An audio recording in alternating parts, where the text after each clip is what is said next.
شرق اصفهان. Israel menyerang Iran bertepatan pada hari ulang tahun pemimpin tertinggi Iran, Ayatollah Ali Khamenei, pada Jumat 19 April 2024. Para pejabat Iran mengklaim serangan Israel pagi tadi tidak ada yang berhasil. Serangan Israel pada Jumat pagi ini sebagai balasan dari serangan Iran sebelumnya pada akhir pekan lalu.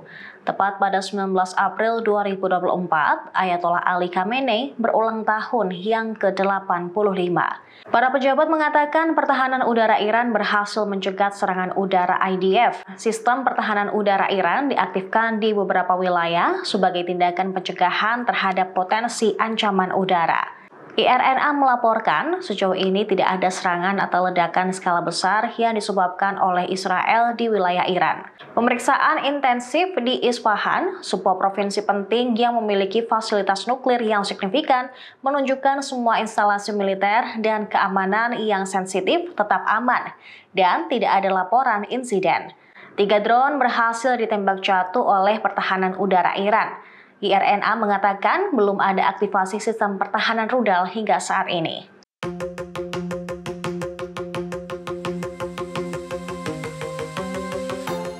Israel memberitahu sekutunya, Amerika Serikat, sebelum melancarkan serangan udara ke Iran pada Jumat pagi.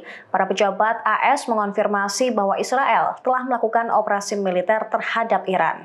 Israel memperingatkan pemerintahan Joe Biden pada Kamis pagi bahwa serangan akan dilakukan dalam 24 hingga 48 jam ke depan. Mengutip The Guardian, Israel meyakinkan rekan-rekan mereka di AS bahwa fasilitas nuklir Iran tidak akan menjadi sasaran. Pejabat Iran mengklaim tidak ada serangan rudal yang dilakukan terhadap Iran.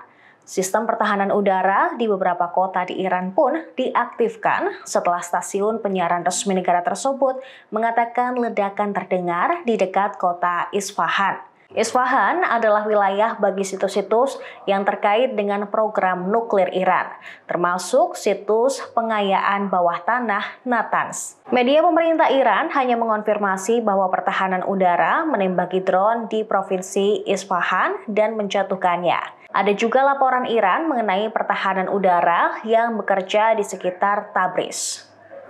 For these reasons, the United States voted no on this Security Council resolution. Amerika Serikat secara efektif menghentikan pengakuan PBB terhadap negara Palestina pada Kamis 18 April 2024. AS telah memveto permintaan Palestina kepada Dewan Keamanan PBB agar menjadi anggota penuh PBB sehingga menghalangi pengakuan badan dunia tersebut atas negara Palestina. Dewan memveto rancangan resolusi yang merekomendasikan kepada Majelis Umum PBB agar negara Palestina diterima menjadi anggota PBB. Pemungutan suara di Dewan Keamanan yang beranggotakan 15 orang tersebut menghasilkan 12 suara mendukung. Amerika menentang dan 2 abstain, yaitu Inggris dan Swiss. Wakil Duta Besar AS untuk PBB, Robert Wood, mengatakan pihaknya terus mendukung solusi 2 negara.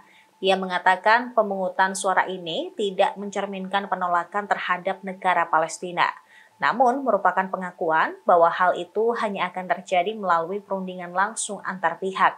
Sebelum pemungutan suara, para diplomat mengatakan misi AS telah berusaha meyakinkan 1 atau 2 anggota dewan lainnya untuk abstain untuk mengurangi keterasingan Washington dalam masalah ini. Namun, para pejabat AS mengatakan mereka pasrah karena harus menggunakan hak veto AS sekali lagi untuk mendukung Israel. Presiden Palestina Mahmud Abbas mengutuk veto AS. Dia menilai hal ini tidak adil, tidak etis, dan tidak dapat dibenarkan. Dorongan Palestina untuk menjadi anggota penuh PBB terjadi 6 bulan setelah perang antara Israel dan militan Palestina Hamas di jalur Gaza.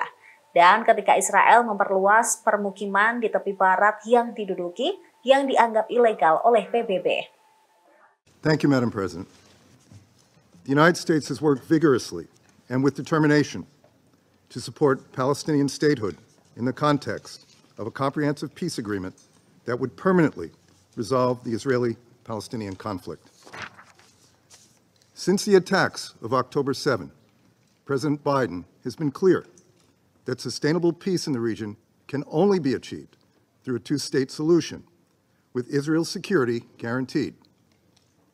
There is no other path that guarantees Israel's security and future as a democratic Jewish state. There is no other path that guarantees Palestinians can live in peace and with dignity in a state of their own.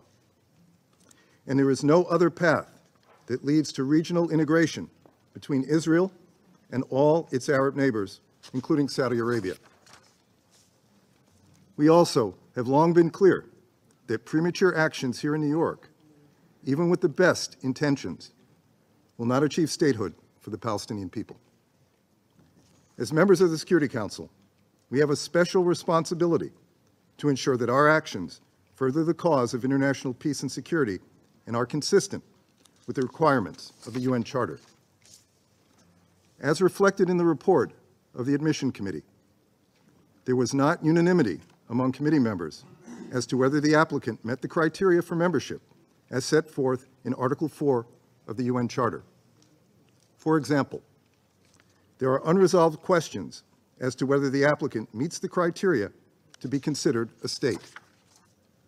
We have long called on the Palestinian Authority to undertake necessary reforms to help establish the attributes of readiness for statehood, and note that Hamas, a terrorist organization, is currently exerting power and influence in Gaza, an integral part of the state envisioned in this resolution.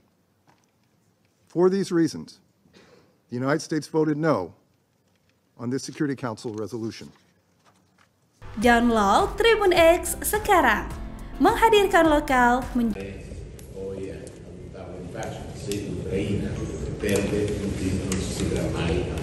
Para Menteri Luar Negeri G7 bertemu untuk membahas tanggapan mereka terhadap serangan Israel ke Iran pada Kamis malam. Mereka sedang mendiskusikan dan mencari jalan untuk mengurangi ketegangan antara Israel dan Iran serta kawasan Timur Tengah. Hal tersebut diungkapkan Menteri Pekerjaan dan Pensiun Inggris, Mel Stride, pada Jumat 19 April 2024. Dikatakan G7 menerima bahwa Israel mempunyai hak mutlak untuk membela diri. Diakuinya, Inggris dan para sekutu bekerja sama dengan Israel untuk mencegah serangan Iran ke Tel Aviv akhir pekan lalu. Namun, menurut G7 saat ini, deeskalasi adalah hal terpenting. Para Menteri Luar Negeri G7 saat ini sedang fokus pada hal tersebut. Menteri Luar Negeri Italia, Antonio Tajani, pada hari Jumat juga menyerukan deeskalasi mutlak.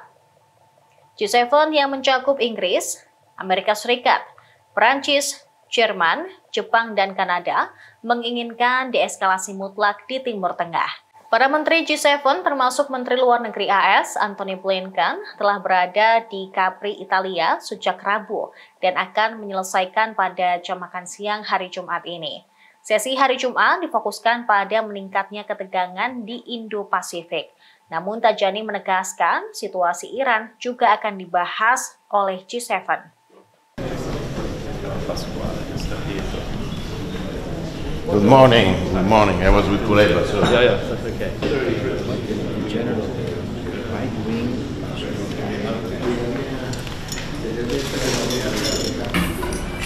I think we need to change our agenda this morning.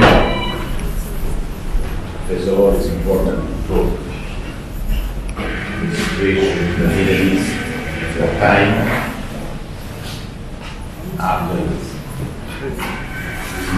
Download Tribun X sekarang, menghadirkan lokal menjadi Indonesia.